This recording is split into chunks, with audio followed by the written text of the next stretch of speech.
The invincible engine of destruction, the mighty Blue Eyes White Dragon, the iconic card that everybody knows and loves, even the people who don't really play Yu-Gi-Oh, has just gotten a brand new wave of support in Yu-Gi-Oh! Master Duel. A wave of support which is quite strong and propels the deck to a tier 1 place in the metagame. So for today's episode of Let's Make a Meta, we got an easy challenge, and that is to make the best Blue Eyes White Dragon deck possible in Master Duel. Now before we discuss the cards that just came out to support the new Blue Eyes deck, if you're enjoying this series, please make sure to like, subscribe, as well as comment down below what deck you want to have me take a look at next. And I promise I read you guys' suggestions. There are just a lot of decks to go over, but I will get to your favorite at some point. But with that said, let's get into the Blue Eyes White Dragon. The brand new pack, the Ultimate Sparkle, releases a lot of new Blue Eyes cards that give the deck a brand new breath of life, giving the deck consistency, power, longevity, all the makings of a tier 1 strategy. Blue Eyes White Dragon did recently get a structure deck in the Yu-Gi-Oh! Trading card game. In fact, these brand new cards haven't had much time to cement themselves in the card game, where normally they would have a couple months to flourish and build identity. So we are still kind of looking at Blue Eyes at a fresh perspective here that we haven't had a lot of time to experiment with. And there are many ways to build and explore around this deck, as some of the cards are rather generic and flexible, and I'll discuss some of the cool options you have when deck building that can give you several different roads to go down. This deck build is going to be a more pure version of Blue Eyes, as I do think it is actually the best way to play it right now, and it also stays true to the idea of summoning your Blue Eyes White Dragon as much as possible. If you're looking for further in-depth discussion to the deck, you can go check out my other videos on this channel where I've talked about the cards in the trading card game. And while there are some differences in the metagames, with, for example, Snake Eye, the best deck in the Master Duel, being forbidden now in the TCG, the core ideas of the deck still stand, and you can still learn a lot from it, so make sure you go check those out. And the last thing to talk about before we get into the video is if you've already seen that past Blue Eyes deck profile, you know that I played the Primite engine in Blue Eyes.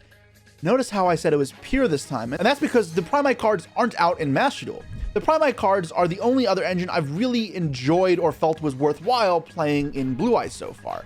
But with that not being an option in Master Duel, we're going to brush it aside for now and focus on the still fully functional, pure Blue Eyes deck. The first card to talk about is the brand new Link 1 for the deck, the Spirit with Eyes of Blue. But like any other modern Yu-Gi-Oh deck, Blue Eyes has its own Link 1. And this card is very good. It requires 1 level 4 or lower dragon or spellcaster monster, which is actually incredibly flexible. While on the field, you are locked into dragon monsters, which is important because you do play spellcasters in this deck, and then it has the following abilities. If this card is Link Summon, you can add 1 Mausoleum of White from your deck to your hand, or send it to the graveyard. Also, in another effect, you can tribute this card special 1 Blue Eyes monster from your hand or a graveyard. But if you summon an effect monster from your graveyard by this effect, it cannot attack and its effects are negated. The idea here is incredibly simple. It adds your Mausoleum of White to give you extra normal summons to summon your level 1 tuners. Mausoleum of White can also access your Blue Eyes from the deck super easily by sending it to the grave. Then Spirit can trade itself off to get Blue Eyes, letting you convert any of your low-level monsters into Blue Eyes incredibly easy, and regenerating your normal summons so you don't feel like you really burned up any impactful resources to do it. Now, note here how the materials are level 4 or lower dragon or spellcaster. The easy reason for this is that Blue Eyes has a lot of level 1 tuner spellcasters, like Sage with Eyes of Blue, or Maiden with Eyes of Blue, both old support cards that were integral to Blue Eyes' initial run of competitive success, the World Championship in 2016. And while that's all fairly intuitive how these work with Spirit with Eyes of Blue, because it doesn't dictate they have to be light monsters and mention Blue Eyes anywhere in the name, this means we can start splashing in alternate engines. So some example of things you could use is you can mix this with even Dark Magician, for example, using Magician's Souls, and that's an engine that can be used in, say, anything. Or if you want to go a step further and activate Dark Magician cards, Magician's Rod is a viable target. Or you can search for a Dark Magician card and then convert it into a Blue Eyes card with Spirit of Eyes of Blue. And if Konami ever fulfills the fan wish of making a Blue Eyes White Dragon Dark Magician fusion, then that would kind of mesh together really well. But even without a literal Dark Magician Blue Eyes fusion, there's still Dragon Master Magia, which works alongside the Chaos monsters that Dark Magician has. For example, that Magician's Souls can send Illusion of Chaos from deck to grave, which sets up your Dragon Master Magia super effectively. But it's not just Dark Magician, it's any dragon or spellcast level 4 or lower, so your imagination can really run away with whatever you can think of. So some examples include the Invoked package, a popular one because Alistair the Invoker is a powerful one-card package that is a level 4 lower spellcaster, so it lines up very well. We've also seen people play Buster Bladed cards in the Blue Eyes deck. Ironic how the anti-dragon deck has merged with the dragon deck. That's because the Buster Whelp cards are all low-level dragons that convert into your spirit. Buster Whelp is also a level 1 light tuner and has further synergies to work with Mausoleum and Sage. These will work in conjunction to summon powerful boss monsters that are good versus every deck, not just dragon decks. Or we could play Dragon Link type monsters, with Black Metal Dragon and Rocket Tracer both being extremely viable targets for Spirit Dragon. There are really a lot of different possibilities out there, and I've only scratched the surface. So I'm excited and curious to try more different and imaginative out there versions of Blue Eyes over the upcoming months. I expect to see Blue Eyes have a recurring position on this channel, as I really like how it's kind of broad.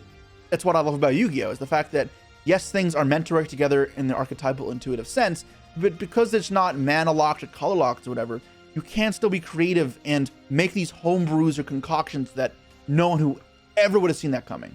But enough rambling on about the possibilities with Spirit. There are some other cards to talk about that make the Blue Eyes deck all come together. Maiden of White is one of them, and probably the most important card from this new pack.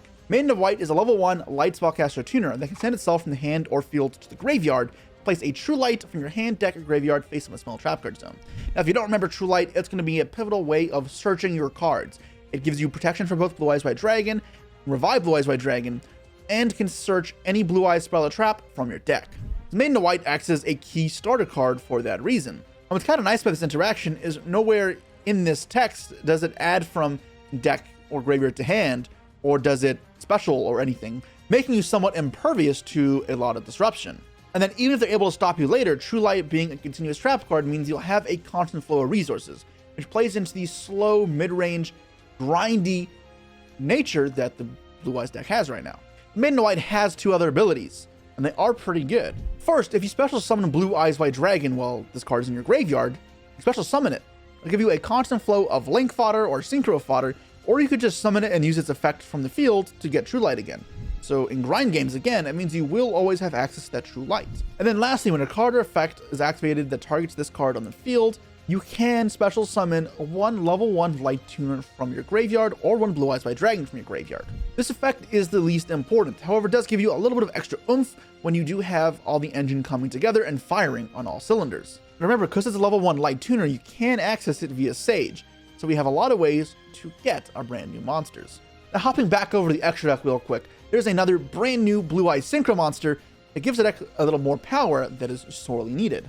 And that is Blue Eyes Spirit Dragon's ultimate form, Blue Eyes Ultimate Spirit Dragon.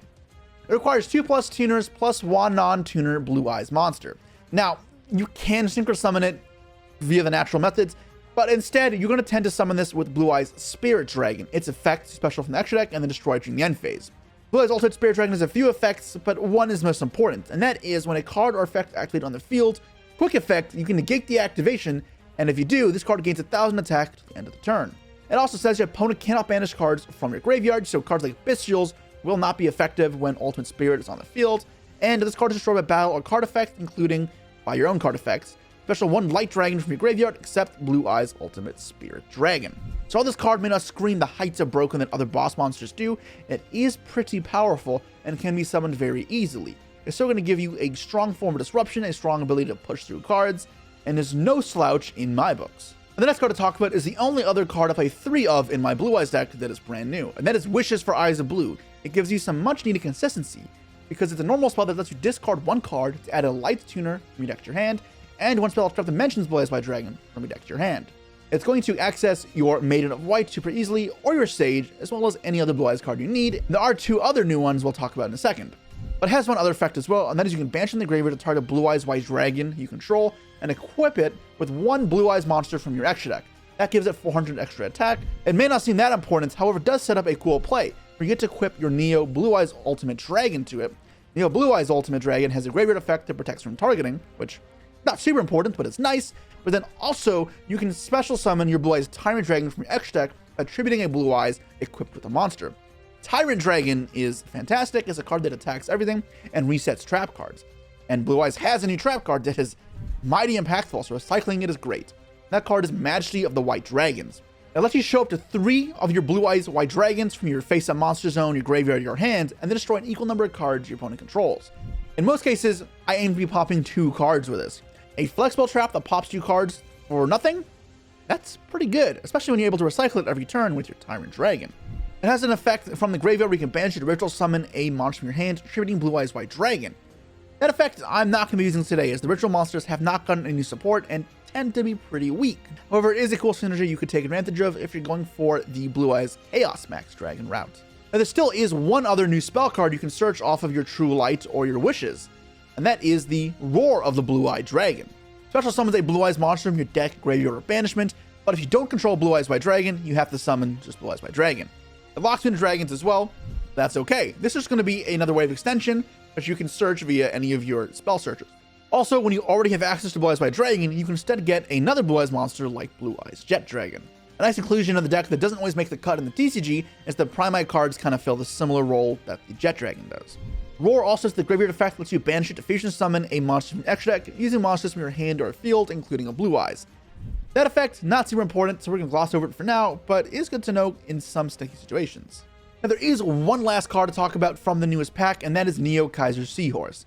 This card is just okay.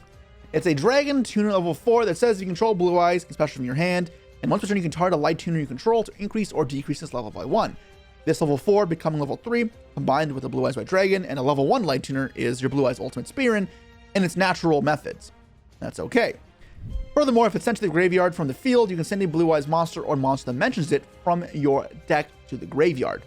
But when you already have access to cards like Maiden, then the Seahorse tends to do very little, and many other cards can fill a similar role, and you'll see that when I get into the deck profile. So while this card is not, per se, a bad card, it doesn't live up to the heights that the rest of the cards do, and as we get more powerful Dragon Spellcaster cards, this is the card you expect to see phased out in the future. But with that said, let's get into the deck profile.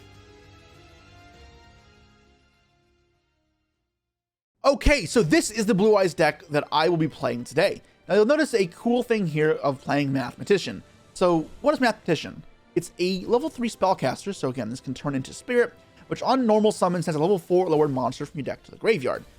Now it fills the exact same role that Kaiser Seahorse does, where Kaiser Seahorse sends Maiden and then turns into Spirit, Mathematician can also send Maiden and turn into Spirit. However, Mathematician can send anything, not just Blue Eyes cards, including Fairy Tale Snow, my favorite card in playable Yu-Gi-Oh! Which I think is awesome because my first ever Yu-Gi-Oh! Card, one of my other favorites, Blue Eyes Shining Dragon, you know, that just brings all the loves closer together, and I just think that's sick. But either way, Fairy Tale Snow is a fantastic card. Even though it may be a little out of place in this deck, it is still extremely powerful. On summon, target face a monster it controls, and put it face down.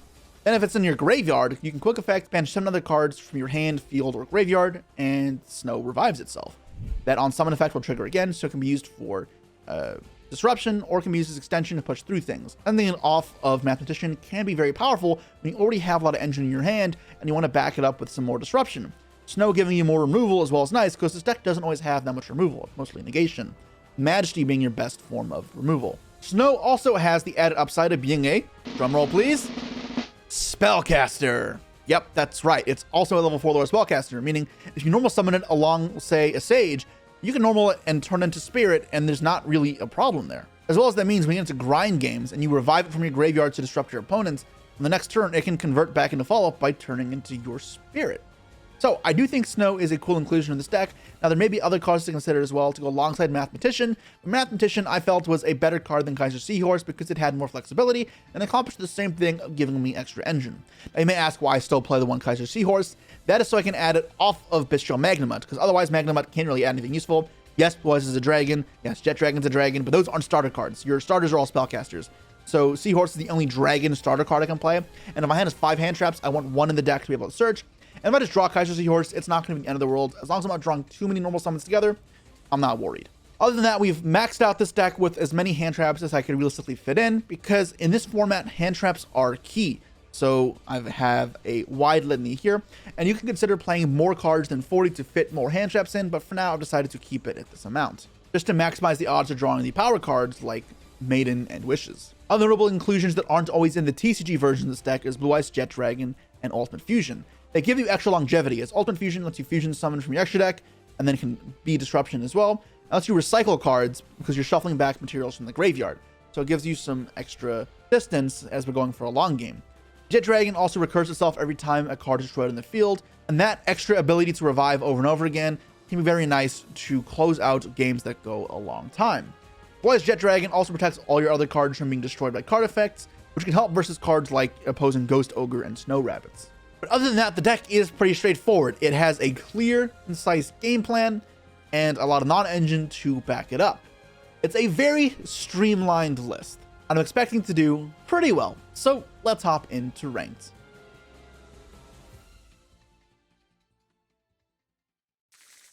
All right, I have lost the roll up against Kotton here. Kotton.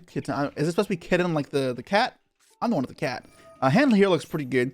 Some of the reinforcements in the army. I should have right-clicked the toggle off on this. You got 2 hand traps, 2 engine cards. Blue Eyes obviously a bit of a shame, but ironically, the card you don't want to draw in a Blue Eyes deck is Blue Eyes. I'm not going to stop this, though, because we don't really know what this means. It could be a striker card. Oh, it's Rescue Ace. Okay, yeah, so you don't want to Ash that versus Rescue Ace anyways. I'm going to toggle off. He probably already knows I've Ashed, unfortunately, because I didn't hide the toggle well enough the first time. Still. The 44 card deck, it may or may not include Fiendsmith cards. If it does, then Druid's Form is ready. If not, then Druid's Form is going to do nothing. Ash Resolve, that's fantastic. Ash is very good versus Emergency here. Now it's going to be way harder for him to resolve the combo. Well, I mean, we may still have Original and other Snake Eye type extenders, but if not, then I'm hoping he just goes for a pass. Usually this is not a play you do if you have other extenders. You want to hold Emergency for later. That being said, I'm not presented with an option. Emergency resolving in this position is just game over for me. If you're not familiar with the Rescue Ace deck, then Rescue Ace Turbulence is so stupid. This card can't be ashed because, like I guess, like Maiden, it just sets from deck. It doesn't search from deck to hand, and it searches 4 cards. So yeah, typically going +4 is game over. What I'm happy about here is I have 2 pushes in hand, so I'm not going to completely fold to a single effect failure. So I'm thinking what they could be thinking about, right? Because information is important. If you know what your opponent has in hand, you know how to make your decisions better. This should be pretty obvious. Any card game, any game in general, having knowledge of information goes a long way. So you want to try to think, why is he thinking so long? So you can try draw conclusions on it. This one is a pretty reasonable thing to talk about because, yeah, this is a pretty low value play. I could have made the Reader as a preventer there. I was still trying to figure out if it was preventer or what it was. This does something still because he can prevent her, steal the Hida, and then go into Princess into a Raging Phoenix and has the Princess's Interruption still. Or he could pass here and have the Book of Moon effect. Alternatively, they can go for Fiendsmith cards if that's in their deck, although Fiendsmith cards don't do anything here, as Necroquip Princess still is not in Master Duel, as well as neither is Lacrima of the Scarlet Sorrows. This is a Hida play or a pass play, in my opinion. I think SP is a terrible option. Unless they have Turbulence in hand. Although I don't think they have Turbulence, because if they had Turbulence, they wouldn't have made this play. I mean, they wouldn't have waited so long. Yeah, they would have done it immediately. Because this play obviously would have been an actual good play if they had Turbulence. This play is, however, risky. Not risky, but it's low value. This doesn't feel good to do. Draw failure is not bad, especially if their hand is full of non-engine. Draw more non-engine here is fantastic. The most important thing to do here is to get to True Light. Once I get the True Light, then I'll be able to win a grind game. So I'm going to try to do that. Obviously, that could be easier said than done, but I'm a normal summon it. If it gets Ashed, this resolves. If it gets Veilered, then Druid's Form has a target. And if it gets, and if he has nothing, then I win. I think I'm chilling. And if it just gets booked, I'm okay with that. I don't want to have to go, because Wish is discarding Blue Eyes either way. I don't want to discard a real card off it. You can't be too aggressive into Maxi, obviously. So I'm going to not, what's the word? Not have my game plan rely on me special summoning infinite times. If I Maxi, for example, here, then like I can just chill. I'd like to clear somebody still. It's nice to kill this while it can't float because there's nothing banished right now. Okay, Ash is gone. Perfect. Okay, so it's not effect failure. If he had a face down card and it could have been a bluffed impermanence, then I'd maybe have to reassess my play here. But now this is super okay. So now, okay, he didn't book a moon. He probably should have toggled on to book this before I get to link off. And he didn't max the either. So before he gets a chance to do anything else, I'm going to just make my link 1. Now he can't book anything, which is super important. You're able to book a Blue Eyes later, but booking Blue Eyes is a lot less impactful than booking a Sage. Because now he has to kill the Blue Eyes. And 2500 defense is not nothing. It's actually a pretty high amount. All right, and with no Ash Blossom in sight, this is incredibly safe. Obviously, if you get Ash Stone Wishes, just feel bad because it's a -1. Not a problem I have here, though. What do I want to search off this. I don't have any traps in Grave for Ultimate Fusion to Tyrant to make sense. I mean, it might still... Majesty seems pretty good, though. I'm just going to go Majesty, and then I'm going to get Maiden. I think this is fine. Now, from here, can't kill this just yet, because if I revive Blue Eyes, he books it. Or I can go Druid Swarm, attack over this, or forces the book. No, I'm still going to force the book either way. All right, so let's go Maiden. I think this is fine. Get the True Light in play.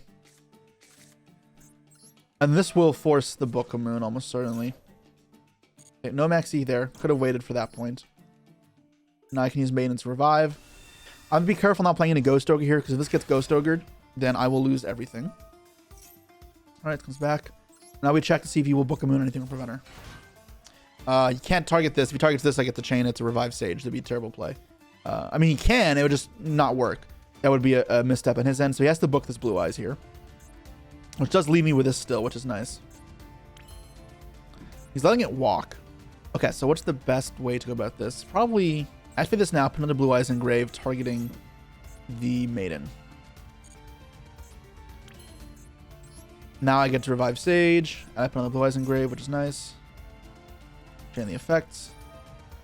If I get in a Beard here, I'm fine. I'll have the pops, and he'll have one card in hand. I'll have Veiler as well. Yeah, let's bring this out. There's an argument that I should have searched Sage off of what's it called? Wishes, but yeah, maybe I should have. Yeah, I probably should have done that. Will I be weak to Ghost Ogre if I use this in the battle phase? I will be a little weak to Ghost Ogre, but it's not the end of the world. Okay, so I'm gonna go Spirit here. And just to try attack over this, and that'll force something.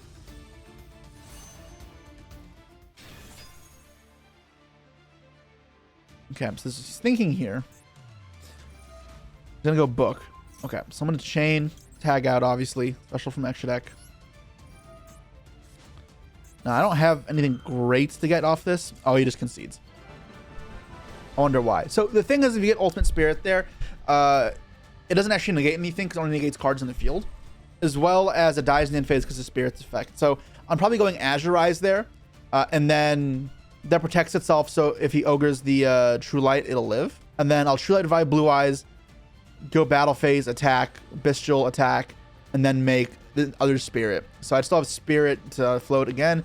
So the Spirit negate in the grave, the Ultimate Spirit negates, Azurize protection, True Light as well. Follow up. And then I have the Veiler negate and the Majesty pop. So with 3 cards in his hand, he'd still be playing through like several interactions. Definitely cannot kill them. That's the thing with Blue Eyes. It is slower deck. Like, ironic, where Blue Eyes, the almighty invincible engine of destruction, is not the aggro OTK deck. It actually plays like a control deck, very funnily. But still, super easy game there. So let's move on.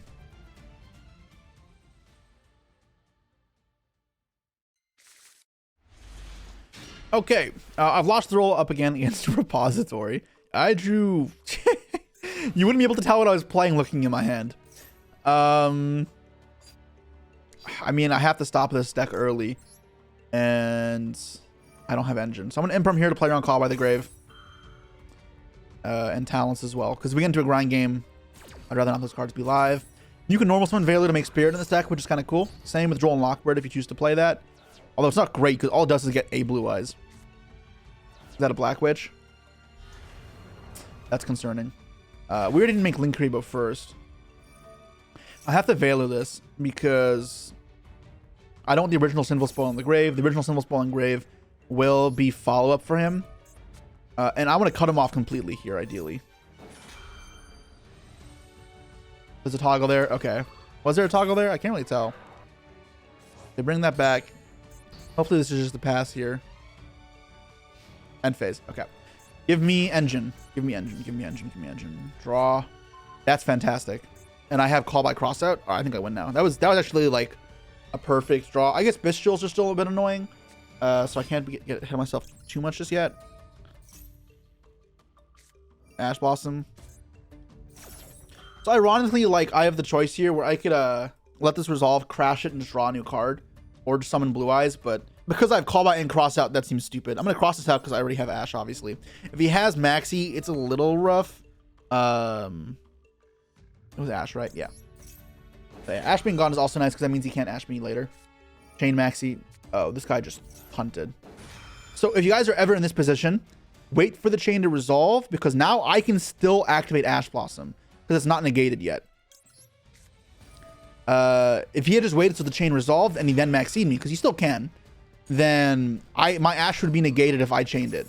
I'd actually be losing a card. Now with Maxi is just negated for no reason. I would have been fine for what it's worth. I had call by, but now I don't even have to worry about his last card in hand. Because if it's Nibiru is the worst case scenario, then he has no follow-up. Because I can call by the Black Witch. Now we send Maiden. There's no cards left.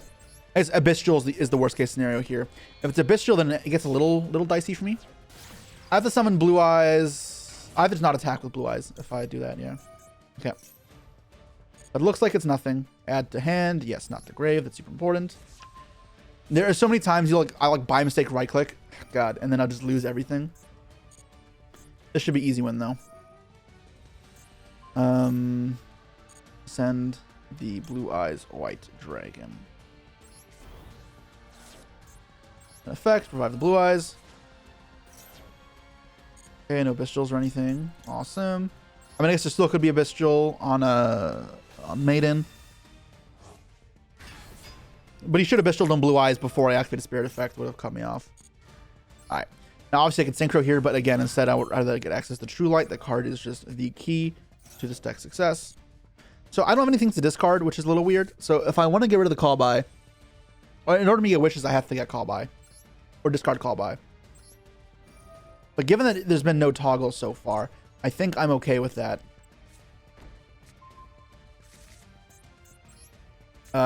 Discard here. Can't dash me, so this is safe as well. And then I'm going to add Majesty here so I have follow-up. Not follow-up, Disruption in case I get stopped still. And then Sage is fantastic.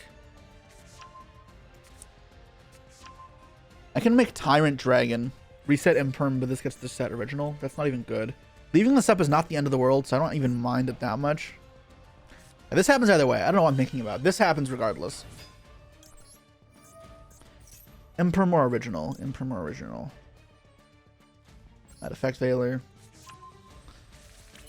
So yeah, what I'm thinking about here is when this card leaves the field during my turn specifically, so he can send a card from hand and field to the grave and it comes back, and then it sets a new card. So that's what I don't want happening. If I go Spirit, I'm not strong enough to attack over it, so that's not a viable option. If I go Tyrant, then it triggers the effect. I can attack it again with Tyrant because it attacks everything once, but it still sets follow-up for them, which I'm not thrilled about. So I think I just leave it on field. I'll save it for the future. I'm going to equip anyways, just to put the Neo Blue Eyes engraved to prevent targeting. And if I need to fusion summon Tyrant in the future, then I will use Ultimate Fusion. I'm still going to put it in grave though, because if I get access to another Mathematician or Fairy Tale Snow, I just want to fill the graveyard with more cards. That way I can banish 7 a lot more freely. You can see here how it fills up the grave. Like I'm pretty full, if you will. Okay, so yep. Ironically, this card is usually put in defense mode because it's better to play around Charmers when it's in defense. But Charmers have been falling out of the meta. Hida and Dark don't have space in the extra deck anymore. So because of that, putting in attack is better, and it's ironically better versus Blue Eyes. So I don't know if my opponent was actively thinking about that, but Witch is a card I normally summon in defense. I may start summoning it in attack now. He has another Witch. Okay. Chainlink 1, Chainlink 2. He knows I have Veiler, so I'm going to Veiler this. In other circumstances, you may consider saving it, almost hiding it, if you will. But because he knows I have Veiler, there's no point. I'm not preserving any hidden information. My opponent knows every card I have. They know every interaction point. So if they can beat me, they should be able to formulate the way to do so pretty simply. Okay, still can't make Snake Eyes Doom Dragon. If they make the Fiendsmith Link monster, I can pop it super easy, so that's not a problem. So yeah, I'm still chilling. Make Moon, yes, I'm gonna pop this on the spot with Majesty. I do have only one Blue Eyes right now, so it's only gonna pop one card. Popping this would have been nice, but not a huge deal. Still can't do too much here. One card left. Can't do Snake Eye Ash because this is already here. This is probably his top deck. It's nothing. Okay, so let's do this in the end phase. And special summon Blue Eyes. If he has Ogre, I can chain this to special. It's not a big deal. And then get the float effect of Spirit. And then you have no cards left. But yeah, this comes back now. And you can see how this is very easily just lethal. Yeah. Patience prevails, like I said. There was no reason to attack Witch there. It would have been nice to get the value of Tyrant Dragon, but not just a single player game, right? You always have to be conscious of what your opponent's doing and what they can do. Yeah, that's why we play hand traps as well, right? Keep them at bay, grind it out.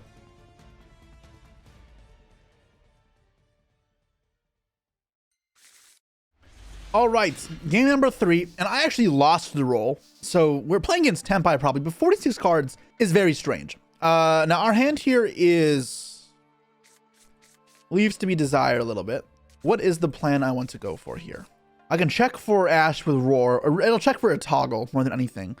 I don't know if I want to pass if he has Ash, but it's so bad. I don't really have monsters. This is where why like I want to keep a large number engine in this deck. Because even though like you have starter cards with Sage, Maiden, and Wishes, drawing just Wishes is so rough because if they have Ash Blossom, you're just going to scream. If they don't have Ash, then it's awesome.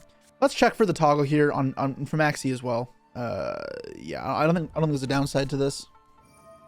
No intent to summoning from extra deck. There's a toggle, which is rough. Maybe they mess up in Ash this as well if they do have Ash. Maybe it's Maxi or Fualos, I guess as well. Could be a card. Resolve. It probably have Ash Blossom then. Okay, that's a bit rough. Like hold off then and try to be patient, or I don't know what I'm supposed to do about it though. The issue is discarding 2 cards. It gives away the rest of my info in my hand, and I'm not fond of that. The alternative is by putting it in the grave. I get to equip Neo Blue as ultimate and make Tyrant Dragon, and Tyrant will then have the targeting protection from Neo Blue as ultimate in the grave. Where if a Blue Eyes is targeted, I can negate it. So it'll give me the pop and the imperm, and then follow up. Well, not follow up. It'll give me a recyclability on the Majesty, but it gives away that I won't have Ash and Maxi, which I'm not a fan of. So I'm gonna go with just playing it slow and maintaining an air of mystery, so they may play more conservatively. Especially versus Tenpai, I want them to think I have Ash. If they have Lightning Storm, I'm fucked, but what am I going to do? So it is Tenpai. I'm going to pop this on summon because if he has Chandra, I don't have to be able to summon it. Chandra is at 1, which is the weird part about this, but he slammed this down quickly. And if he has Chandra and I wait, I can impermanent. That's so shit. If he has Kaiman, do I lose either way? If he has Kaiman, then he goes special Chandra. I don't lose either way, but if he has Kaiman, oh God, maybe I do hold. Because if there's no Chandra, it'll come down next turn anyways. I'm going to hold, actually.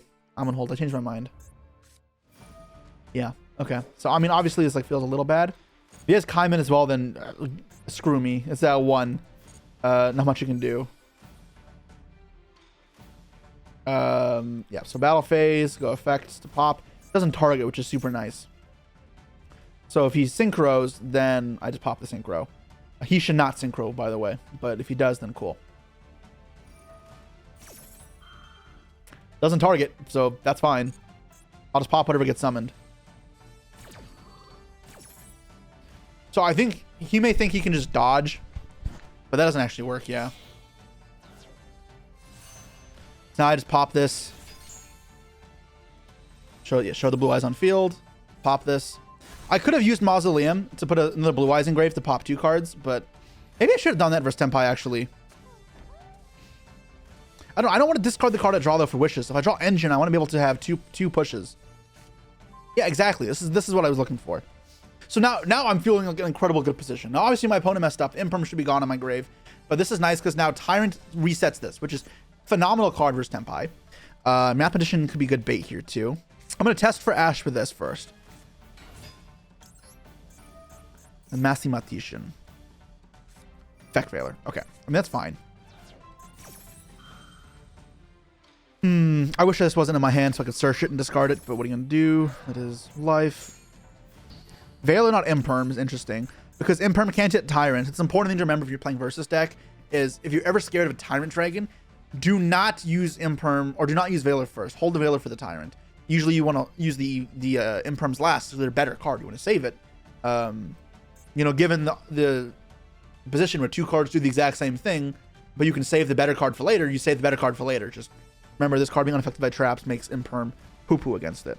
So anything else here is just activate. I'm pretty sure it's just activate. Yeah, nothing flashy. I'm pretty sure I'm going to get hit by a nice Ash Blossom here, but that's to be expected. Yep. So I think my judgment was correct on turn 1. Obviously, like, it's weird because it feels wrong not to just activate the card. And in the TCG, I would, because you can't make the same toggle read you can as you can in Master Duel. But the same as you would read body language in the TCG. It is an important part of learning. All right, so it's equipped now. Equip the Neoblaze Ultimate. And summon out Tyrant. So how many summons have I done so far? It's just 2, right? So I'm not concerned about anything just yet. Now, I can make Spirit with this and push 6,400 damage. Is that good? Yes, because they may kill themselves crashing guys into Blue Eyes. If they have Call By, it ruins me, though. Call By is actually brutal. Call By is bad either way, though. I mean, it changes from a 2-turn clock to a 3-turn clock. Is the weird thing. But if he draws... He can't draw Chandra, though. He has to draw Fadra. I'm trying to think, because for him to play, he has to crash the monster in. If it's a Pydra, he doesn't take damage. But if he goes Fadra, he wants to revive Chandra, not Pydra. But he'd have 200 life points left, and then he can get Pydra. So it doesn't actually work. So maybe I just keep this up in case it is Call By. That way I get a draw. Alright, I'm just gonna attack this.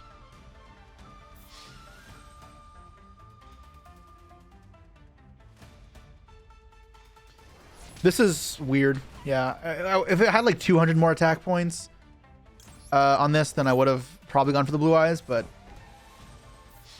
it's weird because it's not really playing around Call By, but like it gives me the weird opportunity to crash.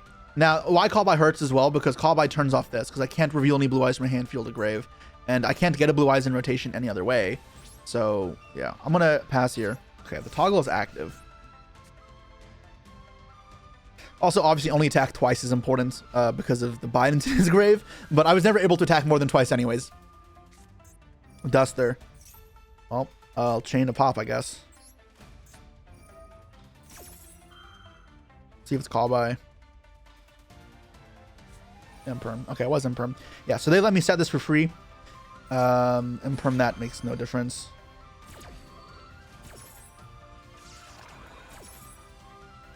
Show Blue Eyes, yeah, and pop, whatever. Nice. So now if the last card is a Pydra, I will cry myself to sleep. But what are you going to do? They have to have drawn Duster, though. And why would they have normaled Fadra if they had Pydra in hand? It could be Genroku, I guess, in their hand. No, that still doesn't make sense. They'd still normal summon. Yeah, they conceded. Because let's think about it, right? If they had Duster in their hand last turn, they would have used it. Therefore, they drew Duster. That makes sense, right? So the last card in hand, if it was Pydra or Genroku, would they have ever summoned Fadra over those cards last turn? No, because if they had the ability to get Pydra and get Kaimin, then Kaimin would have let them get Genroku, special the Fadra from their hand, and then summon Genroku out. So it's the same thing, but better. Now, it is weak to Ash Blossom, so there is a chance they maybe were conservative in the sense of I wanted to play around Ash because I bluffed it, or I didn't discard my hand. In that sense, there's a small chance it's Genroku. Hydra, they still would have normal summoned, though.